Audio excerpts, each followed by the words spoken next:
Hello friends, welcome to my channel. আজকে আমি তোমাদের সাথে শেয়ার করব কিছুদিন আগে যে হুগলি জেলার অঙ্গনওয়াড়ির পরীক্ষা হলো এবং সেটা হয়েছিল 18ই ফেব্রুয়ারি 2024-এ। তো আজকে আমি তারই কিছু প্রশ্ন শেয়ার করব। ইভেন তোমরা জানো যে কোশ্চেন অর্থাৎ প্রশ্নপত্র কিন্তু বাড়িতে আনতে দেওয়া হয়েছিল না। আনতে দিলে কিন্তু তোমরা সহজেই প্রশ্নপত্রটি পেয়ে যেতে, কিন্তু তবুও সেখান থেকে অর্থাৎ যারা এক্সাম দিয়েছিল তাদের থেকে কালেক্ট করা কিছু প্রশ্ন এখানটা আমি তোমাদের সাথে আলোচনা করব। এবং যেই প্রশ্নগুলো আলোচনা করব সেগুলো অবশ্যই খুবই গুরুত্বপূর্ণ। আর তোমাদের মালদা, আলিপুরদুয়ার বিভিন্ন জেলায় যে তোমাদের অঙ্গনওয়াড়ি কর্মী সহায়িকার তোমাদের যে অ্যাপ্লিকেশান চলছে, তোমরা আশা করছি তোমরা সবাই করে দিয়েছো। আর না করলে যাদের লাস্ট ডেট আছে সেটা দেখে কিন্তু অবশ্যই করে দিও। তো তাদের জন্য যারা প্রিপারেশান নতুন করে শুরু করবে তাদের জন্য কিন্তু ভীষণ গুরুত্বপূর্ণ এই প্রশ্নগুলো। কারণ তোমাদেরকে কিন্তু প্রত্যেকটা জেলার যে প্রশ্নপত্র রয়েছে সেখান থেকে তোমরা পড়ে বা দেখে কিন্তু তোমরা মোটামুটি আইডিয়া পাবে যে কীরকম টাইপসের প্রশ্ন আসতে পারে। ইভেন আমাদের যে মুর্শিদাবাদ জেলার প্রশ্নপত্র সেটাও আমি তোমাদের সাথে শেয়ার করব। আমরা যে এক্সাম দিয়েছিলাম সেটা অলরেডি আমি শেয়ার করেছি। এরপরে যদি আর কোনো এক্সাম বা অন্যান্য জেলার কোনো এক্সাম হয়ে থাকে সেই প্রশ্নপত্রগুলো প্লাস এছাড়াও আমি আইসিডিএস কর্মী এবং সহায়িকার জন্য নতুন করে কিন্তু প্রশ্ন উত্তর অর্থাৎ জিকে টাইপসের যে প্রশ্ন উত্তর থাকে সেই হিসাবে ক্লাস কিন্তু করাচ্ছি। তো দেখো, প্রথমে এক প্রশ্ন যেটা খুবই গুরুত্বপূর্ণ একটা প্রশ্ন। ইভেন তোমরা ইতিহাসে পড়েছো যে সতীদাহ প্রথা কে রদ করেন। তো এখানে অপশান ওয়াইজ অর্থাৎ এখানে যদি রাজা রামমোহন রায় থাকতো সেখানে কিন্তু সেটা অ্যান্সার হয়ে যেত। এইভাবে এখানে যেহেতু মানে ভাইসরয়গুলোর নাম দেওয়া ছিল সেই অনুযায়ী এখানে লর্ড উইলিয়াম বেন্টিং হবে। আর এছাড়া সতীদাহ প্রথা কত সালে রোধ হয়েছিল এবং কোন অ্যাক্টের দ্বারা সেগুলো কিন্তু সবটা তোমরা দেখে রাখবে। 2 নম্বর প্রশ্ন ছিল, দেখো কোন ভিটামিনের অভাবে স্কারভি রোগ হয়। তো স্কারভি রোগটা তোমাদের হালকা করে বলে রাখি, তো এটা হলো দাঁতে দেখবে অনেকের দাঁতের গোড়া খারাপ হয়ে যায়, তো সেটা হলো স্কারভি রোগ। আর এটা হয় ভিটামিন সি এর অভাবে, অর্থাৎ আমাদের বডিতে যদি ভিটামিন সি এর অভাব থাকে তাহলে কিন্তু সেই রোগটা অর্থাৎ স্কারভি রোগটা হয়ে থাকে। তারপরে দেখো 3 নম্বর প্রশ্ন ছিল যে পশ্চিমবঙ্গের মোট কয়টি জেলা রয়েছে। তো পশ্চিমবঙ্গের মোট অর্থাৎ এখানে কিন্তু যদি বলা হয় ভারতে কতগুলো রাজ্য রয়েছে সেই হিসেবে তোমরা ভালো করে মনে রাখবে, দুটো ব্যাপার অনেকের গুলিয়ে যেতে পারে। আর এখানে পশ্চিমবঙ্গের জেলার কথা বলা হয়েছে, তো পশ্চিমবঙ্গে মোট 23টি জেলা রয়েছে। আর দেখো বর্তমান 4 নম্বর প্রশ্ন ছিল বর্তমানে মহিলাদের বিবাহের বয়স কত। এটা সকলেই জানো যে 18 বছর হলো বর্তমানে মহিলাদের বিবাহের বয়স। 5 নম্বর ছিল, দেখো পথের পাঁচালী কার লেখা। তো এটা পথের পাঁচালী এই বইটা আমরা ছোটোবেলায় অনেকেই পড়েছি, আমাদের স্কুলে ছিল। তো এটার অ্যান্সার হবে বিভূতিভূষণ বন্দ্যোপাধ্যায় হলেন পথের পাঁচালী বইয়ের লেখক।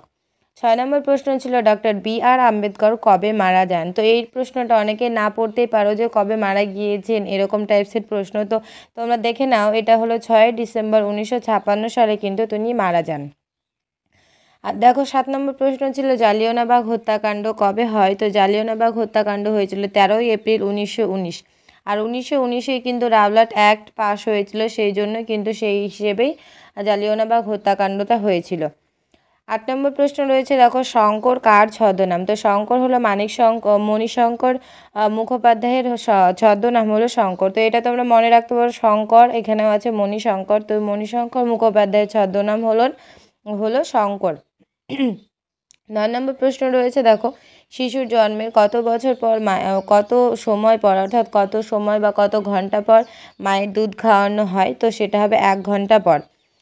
10 নম্বর ছিল আইসিডিএস প্রকল্পে শিশুর সর্বাধিক বয়স কত। তো দেখো আমি তোমাদের যতগুলো ক্লাস করেছি সেখানে প্রায়ই হয়তো বলেছি যে এখানে কিন্তু 0 থেকে 6 বছর অর্থাৎ 6 বছর পর্যন্ত লাস্ট, অর্থাৎ 0 হলো একদম মানে ফার্স্ট স্টেজ এবং 6 বছর হলো লাস্ট স্টেজ, অর্থাৎ সর্বনিম্ন হলো 0 এবং সর্বাধিক হলো 6 বছর পর্যন্ত কিন্তু আইসিডিএস প্রকল্পে শিশুরা সেই বেনিফিটসটা পেয়ে থাকে।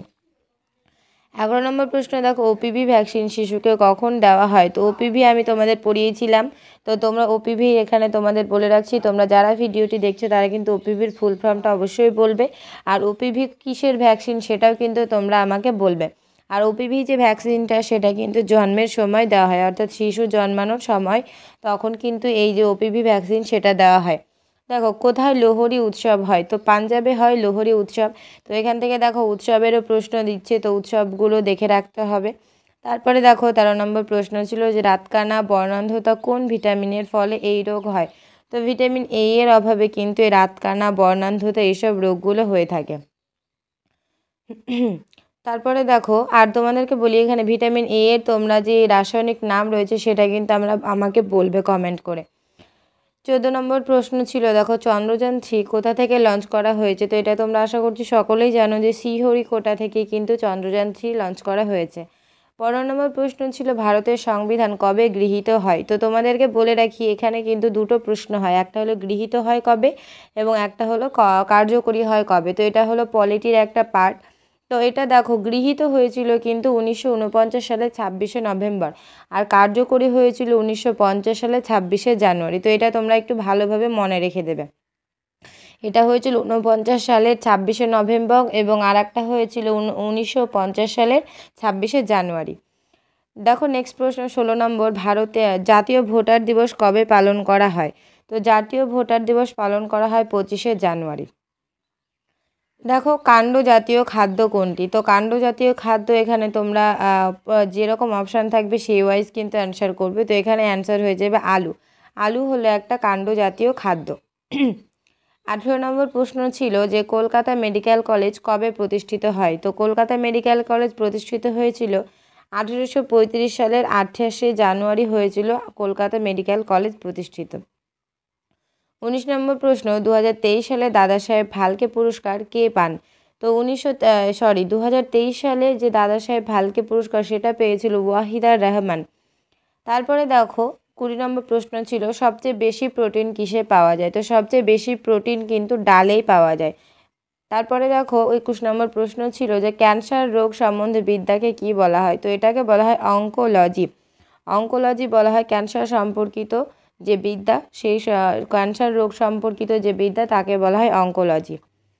22 নম্বর প্রশ্ন, এটা একটা হিস্ট্রির একটা উক্তি তুলে দিয়ে প্রশ্ন করা হয়েছে, দ্য স্বরাজ আমার জন্মগত অধিকার। উক্তিটি কার?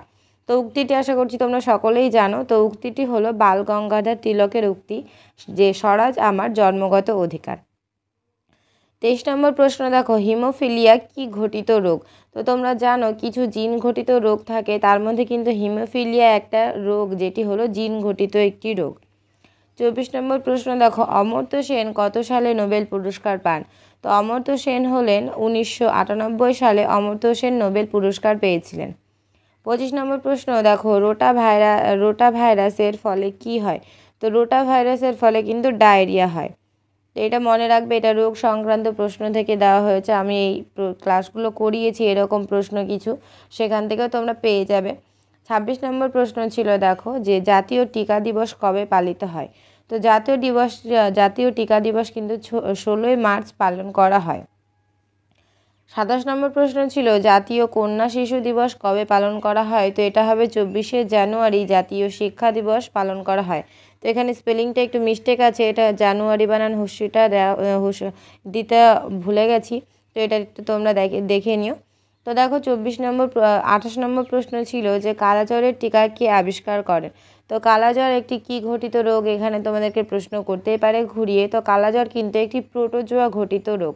হয়তো তোমাকে অপশানে এমনভাবে দিয়ে দিল কিছু হয়তো তোমাকে প্রশ্ন দিল যে প্রোটোজোয়া ঘটিত রোগ কোনটি, সেখানে হয়তো তুলে দিল ডায়রিয়া, কলেরা, টাইফয়েড এবং তারপরে হয়তো দিল কালাজ্বর। তো এখানে প্রোটোজোয়া ঘটিত যদি রোগ বলা হয় তাহলে কিন্তু কালাজ্বর হবে। এবং ভাইরাস ঘটিত রোগ তোমরা জানো, ভাইরাস ঘটিত রোগ প্রচুর রয়েছে, কলেরা, টাইফয়েড এগুলো যেমন ভাইরাস ঘটিত রোগ, তেমন কিন্তু এটা হলো কালাজ্বর, এটা হলো প্রোটোজোয়া ঘটিত রোগ। আর কালাজ্বরের যে টিকা সেটা আবিষ্কার করেছিলেন উপেন্দ্রনাথ ব্রহ্মচারী। কালাজ্বরের যে টিকা সেটি আবিষ্কার করেছিলেন বা কালাজ্বরের ভ্যাকসিন আবিষ্কার করেছিলেন। দেখো রোনাল্ড রস কী জন্য বিখ্যাত বা রোনাল্ড রস কেন বিখ্যাত? তো রোনাল্ড রস কিন্তু ম্যালেরিয়া রোগ নিয়ে গবেষণা করেছিলেন, তার জন্য কিন্তু তিনি বিখ্যাত। এই যে দেখো ম্যালেরিয়া রোগ নিয়ে গবেষণার জন্য তিনি বিখ্যাত।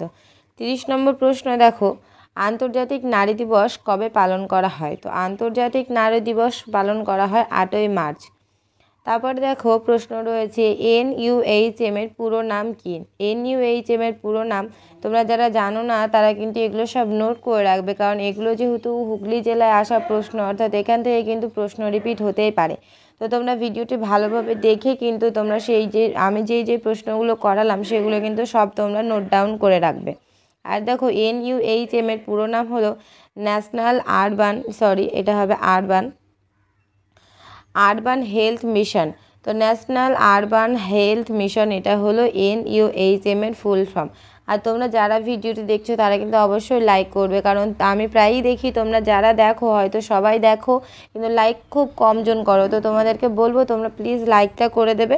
আর তোমরা যারা ভিডিওটি দেখছো তারা কিন্তু প্রথম থেকে শেষ পর্যন্ত দেখার পর যদি তোমাদের কোনো রকম কোনো সমস্যা হয়ে থাকে অবশ্যই আমাকে জানাবে। তারপরে ছিল দেখো ইউনিসেফ কত সালে প্রতিষ্ঠিত হয়। তো ইউনিসেফের ফুল ফর্মটা তোমরা আমাকে জানাবে যে ইউনিসেফের ফুল ফর্ম কী, এবং ইউনিসেফ কত সালে প্রতিষ্ঠিত হয় সেটা হবে 1946 সালের 11ই ডিসেম্বর কিন্তু ইউনিসেফ প্রতিষ্ঠিত হয়েছিল। আর যে একটা প্রবন্ধ লিখতে হয় তোমরা জানো তোমাদের সিলেবাস যেটা থাকে যে 90 নম্বরে তোমাদের রিটেন এক্সাম হয় এবং 10 নম্বরের কিন্তু তোমাদের যে ইন্টারভিউ সেটা হয়। তো 90-এর মধ্যে কিন্তু তোমাদের একটা নিজের মাতৃভাষায় কিন্তু একটা প্রবন্ধ লিখতে হয় এবং সেখানে কিন্তু 15 নম্বর থাকে। তো এখানে যে প্রবন্ধটা ছিল সেটা একজন ICDS কর্মীর ভূমিকা আলোচনা করো। তো আমরা যখন এক্সাম দিয়েছিলাম আমাদের সময় এই সেম প্রশ্নটাই ছিল।